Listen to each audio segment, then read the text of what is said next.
My hope is that by the end of our conversation today, you'll have a little bit of a sense of maybe not like what can I do to make children or youth or adults come to church, but what's the environment that we are working to create in our congregations in which faith is formed and faith is nurtured. And not just our congregations, but our communities, because what we can do on a Sunday morning from 10 to 11 is only a portion of the environment that we're trying to engage people through. Right? So we can sort of assume that these are some pretty typical pieces that have been part of our faith-forming environment, right? I would imagine that probably several of these also apply. Yeah. And then I guess as we think about the contexts that we represent, right? The next question would be, how many of these things are happening in your environment, right? So these are some of the things that created the environment in which our faith was nurtured. And they're some of the things that are part of our current environment in some congregations differently than in other congregations. But you can see right away that faith is nurtured by more than just one thing. Faith is nurtured by more than just coming to worship, so to speak. And so when we're talking about like how do we nurture faith in the people in our congregations, we're talking about what are the variety of ways that we create an environment in which faith is sparked, nurtured, and is able to grow. Right? That the environment of faith formation used to be part of an overall religious landscape that was reinforced by culture and family practices. So people that would go to church on Sunday would also be part of communities that reinforced faith in intentional and unintentional ways outside of the church building. So faith formation in the 20th century assumed a multi-generational family practice and socialization environment, a supportive church culture, and people's participation in church life, especially Sunday worship. It relied on a whole ecology of faith-forming people and activities to support the hourly programming. So churches relied on their ethnic faith traditions to transmit faith from generation to generation, right? For those of us, I think, particularly in the Lutheran tradition, this probably resonates pretty deeply. That everywhere I go and I talk to congregations, they regularly will talk about kind of how it used to be, right? How it used to be that faith was so important or that church was so important. Usually it comes that church was really important. But what they're saying in that is that church was the center of a larger community, a larger way of doing life, a larger way of socializing. And so it wasn't just that worship was important. It was that all the things that church represented and all of the community and relationships and support and rituals and traditions that happened in and around that sort of faith tradition were part of what transmitted faith from generation to generation by age group. And if we don't have these things, we would at least be lamenting these things, right? We would think that this is what the ideal is, or this is what the way the approach is supposed to be, right? Classes organized by age group, textbooks or printed out materials, small groups, a youth group, usually a program scheduled between September and May, usually held at a church facility,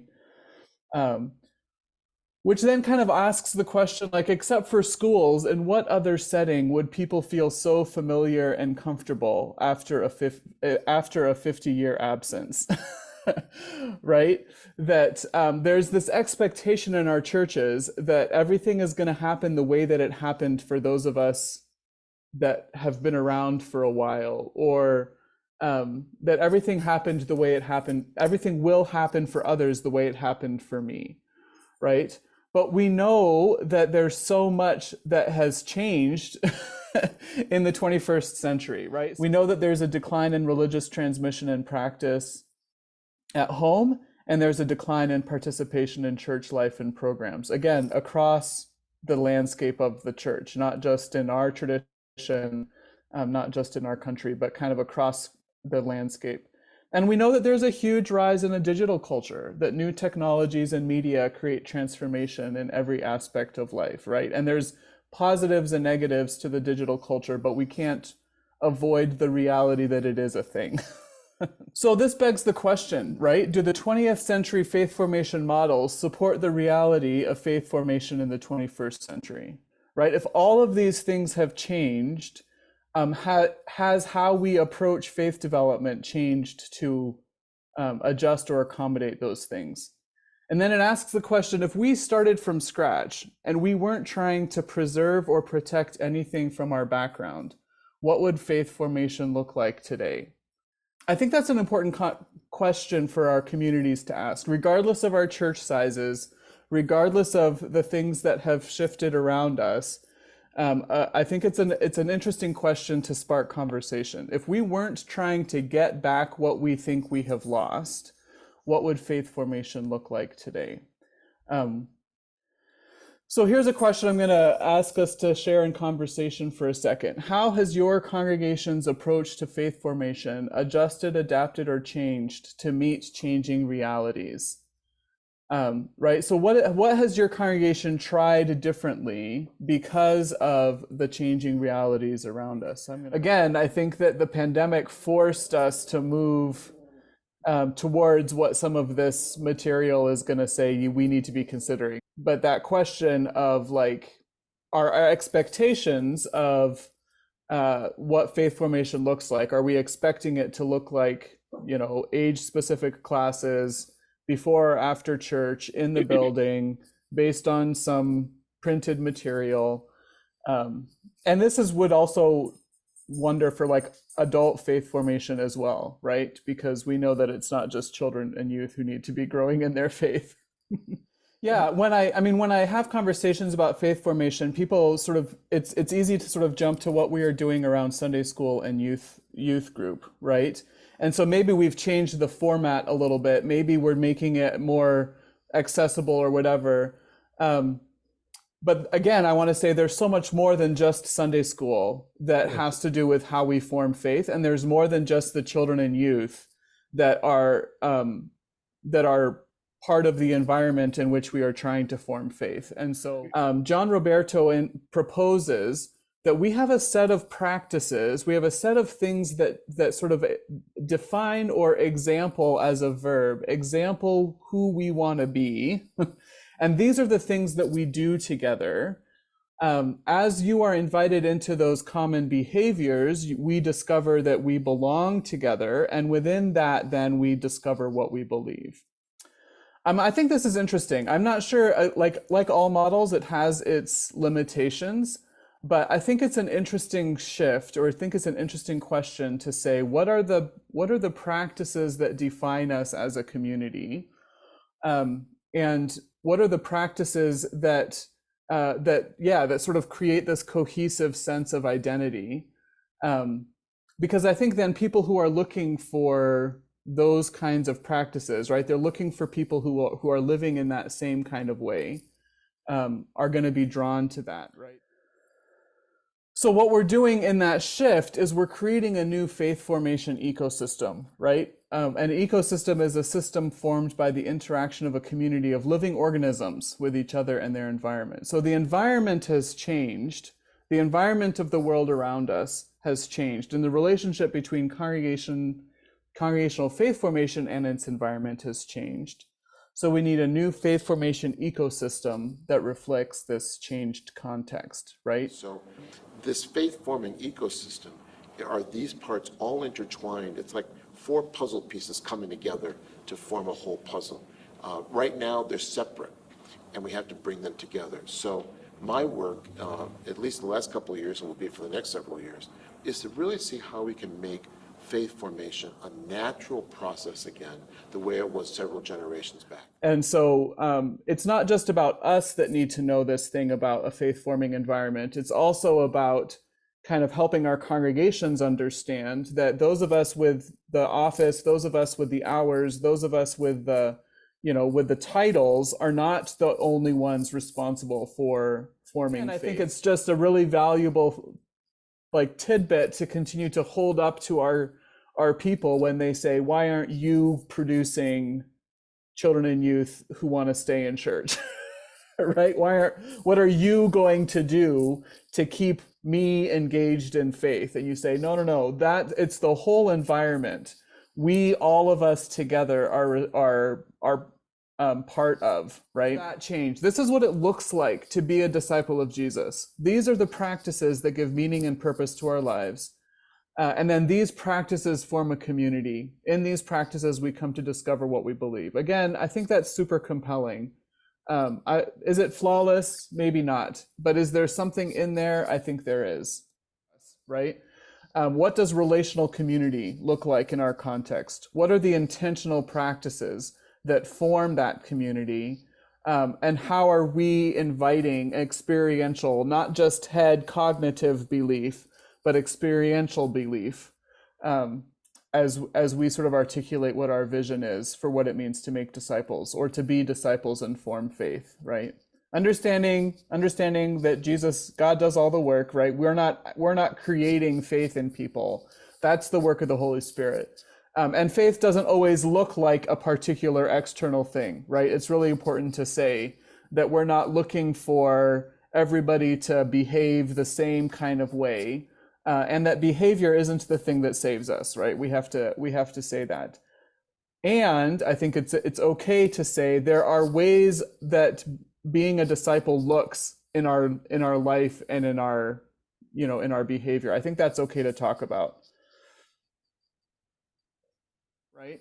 Because we genuinely think that lives can be transformed as this tradition that we have inherited, that we value, is shared with those around us. And so one of my dreams is that when we talk about faith formation, we talk about forming people and not just communicating a tradition. Because I think that would make a difference to how it sounds to people who are not yet part of our communities, right? So what are these practices? What are these processes? This is what you came here to find out, right? We would say that these are practices or processes through which faith is formed, right? These practices or processes become ways that we get at the things that we believe that are really important. So when people ask me, what can we do to get more people to come to church? I would say, do this. This is the stuff that we can do, right? And talk about how you're doing this. Right? Talk about how you're doing this and how doing this creates community or creates sort of that sense of belonging through which we discover who God is and what God means to us. So on one hand, we would say, yeah, well, we're doing this, but people aren't coming to us. That's because we don't know that's what we're doing, or we don't talk about that's what we're doing, right? Or only a certain number of people are doing these things, right? Or talking about them. But are these the things that are kind of influencing or informing the whole environment, if that makes sense? Yeah. Well, and so I think that when we think about if we are responsible for a particular age group, right, then we ask the question, what does this look like with the age group that I'm responsible for? How am I helping young people live among God's faithful people? How am I creating opportunity for our youth to hear the word of God and participate in the Lord's Supper? What does it mean for us in the next 3 months to proclaim the good news of God in word and deed, right? This becomes kind of the, when I say, well, what do I want to do with my Sunday school class over the next year? Well, these things, right? And then to celebrate, right? To help our congregations articulate and identify where we are already doing this. And that in doing these things, both as a community, in our homes, in our larger community, we are creating the environment in which God is at work. And then online and digitally enabled faith formation, right? I think in our, the reality of the sort of digital age, is that it's part of our context. And so for congregations that are hesitant to sort of engage that, I would say, okay, so if it's not digital for you, what this means is publicly accessible. So when we think that faith formation stops with youth group and we don't continue to foster a faith-forming environment for all ages, that's one of the results is that faith formation stops at youth group, right? And so then we are experiencing that, the impact of that, as a congregation, as congregations that don't have a lot of youth, right?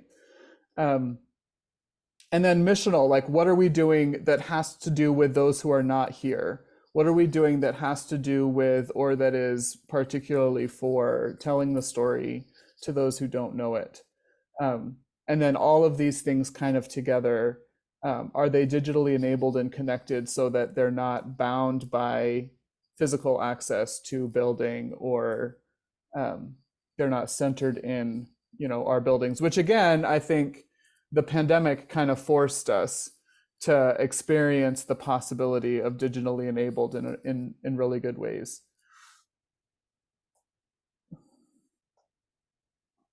So intergenerational faith formation provides whole community experiences and learning focused on the central events of the church life and the Christian faith, while age group and generational faith formation addresses the unique needs of each stage of life. Right? And so you need both. You need people who are sort of rubbing shoulders with people who are in a different life cycle or life phase than they are. And you need to create space for people to be in community with those who are in similar life stages as they are.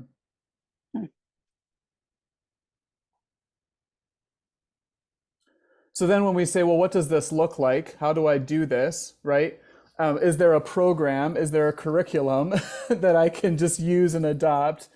So we would say, think of the curriculum as the processes and practices that contribute to growth in faith and discipleship, a far more dynamic approach than a content-driven curriculum. So instead of thinking of classes and programs, think processes, how we guide people in living Christian lives today. Right? So what this looks like can be as diverse as our contexts, as creative as our resources, and as contextual as our realities. And it can change from season to season. But we're constantly saying, how are we inviting people? What processes and practices are we modeling and inviting people into as we try to sort of guide people in living Christian lives, right? And I think that it gives us permission to be flexible. It gives us permission to be creative. It gives us permission to be experimental, where we're like, well, we've never tried it. Well, then let's try it, right? We've never done it that way before. Well, let's try it, right? Because we're not about just communicating a faith tradition. We're about inviting people into a way of life. And I think that changes our kind of approach. It also means that we are not looking for for some curriculum that's going to be the solution to all the things, because no product, no curriculum is going to be the thing, right? It's a guide. It gives us a place to start, but it's the whole community kind of intentionally paying attention to the environment that I think is going to make the difference.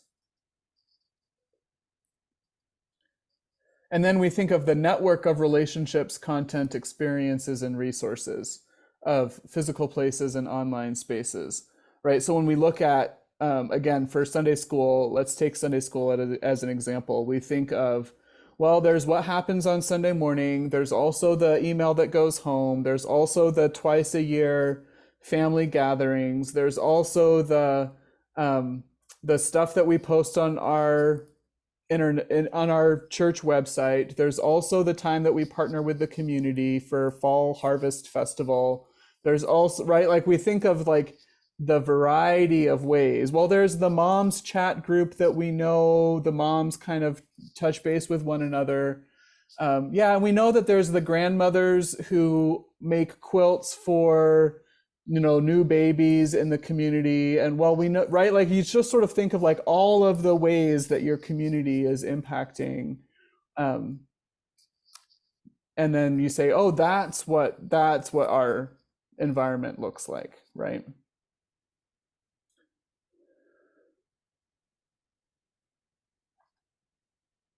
So when we're talking about like, well, what are some of these practices? What do they kind of look like if it's not at the church and if it's at home, right? What are some of the practices? So here are some of the common family practices that have been shown to strengthen faith transmission: eating together, praying, having family conversations, displaying sacred objects, celebrating holidays, providing moral instruction, engaging in family devotions. And so then our question is like, how are we facilitating these things as congregational leaders, right? How are we helping families know how to do these things? How are we reminding them that these things have faith-forming impact? How are we lifting them up so that people know that what they're doing is really good, that these things are indeed part of, fostering faith in their kids and grandkids? And then how are we like modeling this for those who maybe don't have these practices in their, in their natural way of being family? How are we training people? We just assume that people know how to do a bedtime prayer with their kids or with their grandkids. But have we taught people or retaught people how to do that, right? We assume that people know how to have conversations, how to ask the questions, how to respond to the questions that their kids ask about God or about suffering or about their neighbor who is different.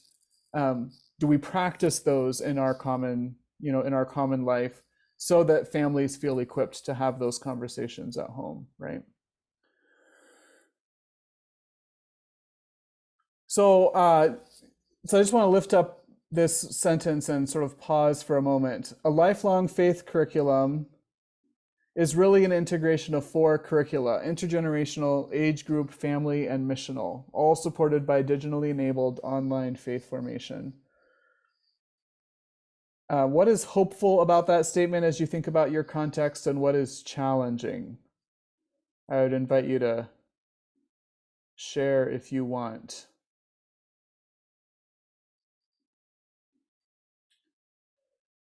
And so maybe this is a question to, as you sort of think about like these 4 interacting puzzle pieces: intergenerational, age group, family, and missional. What's your congregation's current understanding? Does your congregation kind of emphasize one puzzle piece over another? Either intentionally or unintentionally, right? I think that for a lot of our congregations, we would talk about wanting all of these pieces, but in our practices, we emphasize, one particular. We think that one is actually the solution, right? So congregations can get biased and say, well, we don't do any internal faith formation. We're doing all of this outreach. Right? Because we just want to attract, and so we've kind of at the expense of our own, or we only focus on kids and we don't really do much with adults, or we have really great Sunday school, youth group, and adult education, but we don't do outside of worship. We don't do much intergenerationally, right? And so I think that a lot of congregations kind of, one of the puzzle pieces is bigger than the other, and that's okay. That's not a criticism. It's just to bring all 4 to our awareness, and say, as we're trying to foster an environment for faith formation. And I would also maybe say, I think the day when each congregation has to do all these 4 pieces alone is also over. And so as we're thinking about sort of who else in our community, if we're not doing it, who else in our community that we can partner with, that we can connect with, and so in our community are these 4 puzzle pieces at work, right? If you have a community center down the street from your church, you might not need to do all the intergenerational stuff. You might just be able to really partner with that community center so that your people get to rub shoulders with people of all ages in your community, right? So again, we're thinking about like, the whole environment in which we're trying to curate or create faith, foster faith, right? Because God is at work in all of the ways, not just in our one particular thing. All right, so now I'm gonna go quick through some like, how does this look, right? Once we get these kind of 8, and I'll keep kind of using these 8 faith practices, even though we talked about how we can sort of overlay our baptismal language over top of these. Use whichever one you want. I think the processes are the same, right? So how do we design this faith-forming environment? So the first thing is to focus on the content.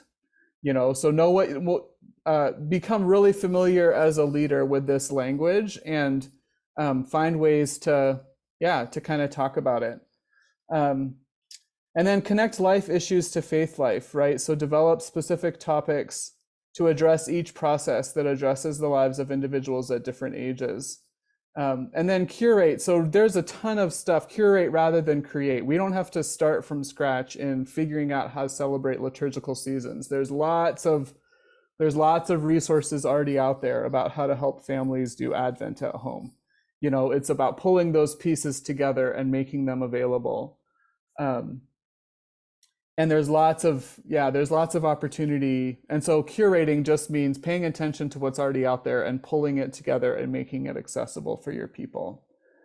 And then I think connecting the issues to faith life, right? The life issues to faith life. So when you have an event around, I don't know, there's violence at the school in your community. And so you gather your youth for your youth group to have a conversation about what's going on in our school. What does that have to do with our faith, right? Creating some spaces to integrate what kids are experiencing or what adults are experiencing in their context with these practices that we think form kind of our way of being.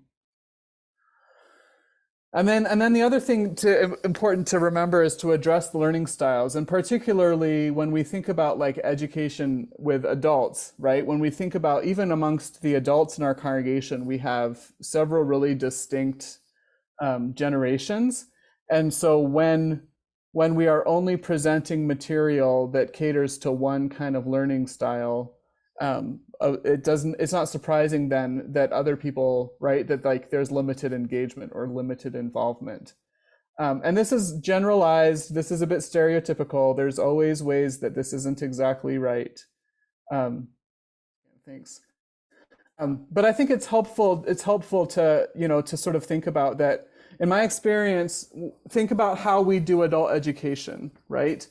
Lectures and expert presentations, structure, low-risk learning environment, independent, printed resources and books for study. So if the way that we are teaching is that, but the way that most of the adults that we are sort of hoping to engage with us are Generation Xers, like my age and older, right? Who learn by doing, who experience, who want direct experience activities, who appreciate shorter episodic learning experiences.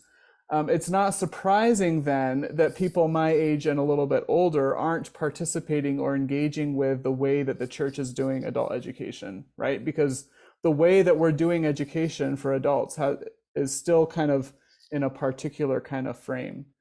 And then this doesn't even talk about the like generation after millennials, right? This is old information. And so again, it sort of makes it important for us to pay attention to, paying attention to our realities and realize people of different ages learn differently and are looking for different kinds of ways of engaging. And then provide a variety of ways to experience the content, right? So offer multiple environments, design a program that allows for that creativity, and then pay attention to the digital access ways. And again, in your context, if digital and social media isn't the reality for your people, then it's about like, what is the social media? Is it the phone call? Is it right? Because it's still about like, how are people connecting, right? That's what social media is about.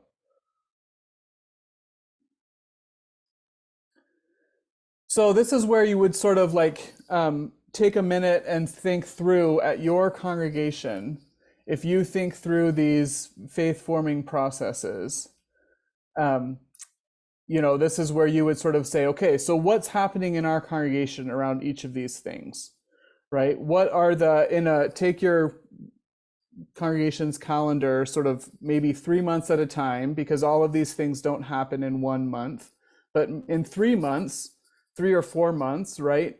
um, what's happening in your church that sort of reinforces or models or lifts up these, these practices. And if everything is only in worship, does a lot of this. Worship does a lot of this, if not all of it, when worship is done well. But what else, right? What outside of worship? And it doesn't have to be just in the building, but like your shared life, right? The shared life together. So you would start with like what's already happening when your church life and events. And then you would sort of say, okay, so is that like intergenerational or is that age group? And so this, if you are in a congregation that has the blessing of having distinct, programming for different ages, then you would look at, okay, what's happening on a congregational level and what's happening on an age group level. And how you break down the age group of your congregation is depends on your context, right? If you've got mostly 50-year-olds to 90-year-olds, there's still a couple of different age groups within that learn differently, that engage differently, that are going through different experiences. And so how are you providing these practices in varieties of ways so that people at different life cycles can connect to them?